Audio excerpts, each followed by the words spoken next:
Hello gentlemen, Vijay Arora this side, and in today video we will discuss about the Lord Curzon. He is a good, bad and what the matter is that.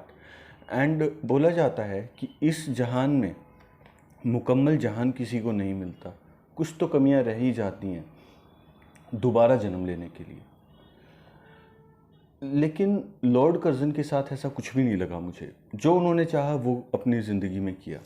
1899 के अंदर वो हिंदुस्तान के सबसे young viceroy बन के India में आए और उनकी ज़िंदगी का केवल एक ही टारगेट था कि वो इंडिया के वॉइसरॉय बने। That's it. इससे ऊपर उन्हें कोई भी कुछ भी नहीं चाहिए था और वो इंडिया में बने ही बने। और अगर मैं बात करूं अगर कोई बंदा इतना टारगेट लेके अपना काम करता है तो वो काफ़ी कुछ सोचता भी है कि भाई मैंने क्या करना है, क्या नहीं करना है और कैसे क्या करना है। और अगर मैं उन्हें कहूं कि इंडिया का सबसे नेक दिल और सबसे सक्सेसफुल वॉइसरॉय कौन था, तो मेरी लिस्ट में सबसे पहला नाम लॉर्ड कर्जन का ही आएगा। अगर मैं बात करूं कि लॉर्ड कर्जन 39 ईयर के इंडिया में वॉइसरॉय बन के आए और उन्होंने सबसे पहले आते ही रेलवे कमीशन अपॉइंट किया अंडर मिस्टर रॉबर्टसन के। और उसके बाद उन्होंने पुलिस रिफॉर्म्स किए और पुलिस रिफॉर्म्स के लिए हेड है जो जितना भी आज आप हिंदुस्तान के अंदर आप पुलिस का काम देखते हैं वो सारा का सारा इन्होंने ही करवाया और वो बनवाया था सर एड्रयू फ्रेजर के अंडर में। और पुलिस की इन्होंने सैलरी भी बढ़ाई और जितना भी आज के दिन पुलिस का में काम होता है वो सारा का सारा लॉर्ड कर्जन का ही दिया हुआ है हमें। और उन्होंने एजुकेशन रिफॉर्म किया 1904 के अंदर और यूनिवर्सिटी एक्ट 1904 बनाया जिसके अंडर में आज भी हमारी यूनिवर्सिटी बेस मान के अपना काम करती है।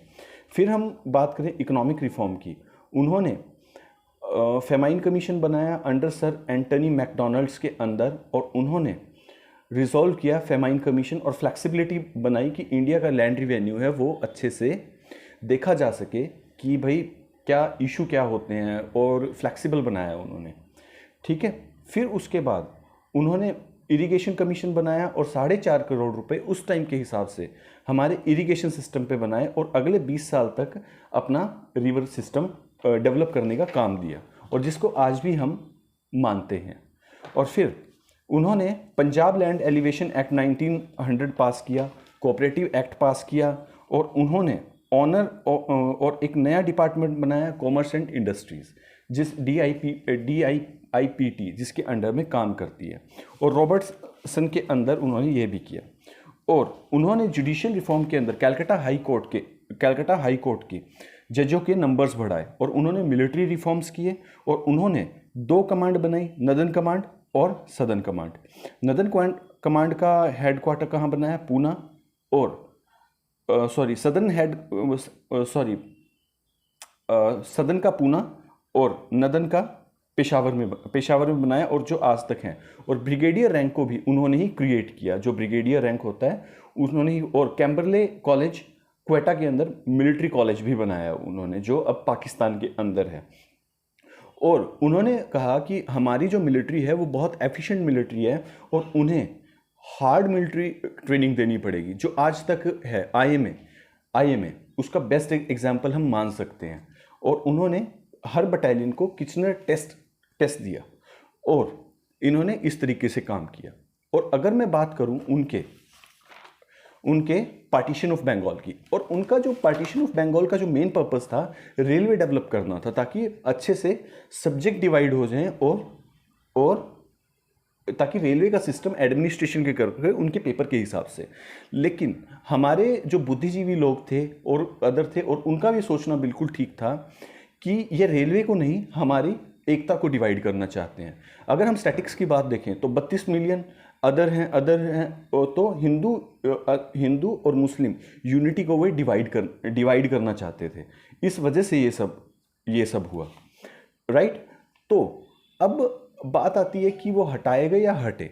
सबसे पहली बात है उन्हें हटाया नहीं गया, उन्होंने खुद रिजाइन किया था। और उन्होंने खुद रिजाइन किया था उन्होंने क्यों किया गया था? क्योंकि कर्जन किचनर कंट्रोवर्सी की वजह से। ये हिंदुस्तान की हिस्ट्री की सबसे बड़ी कंट्रोवर्सी मैं मानता हूँ कि एक जनरल और एक वॉइसराय दोनों आमने सामने खड़े हुए थे। किचनर का कहना था कि जो भी काम होना चाहिए मिलिट्री का, वो केवल और केवल, किचनर जो जनरल होते थे उस टाइम, उनका कहना था कि जो भी मिलिट्री का काम होता है वो केवल और केवल किसके कहने पे होना चाहिए?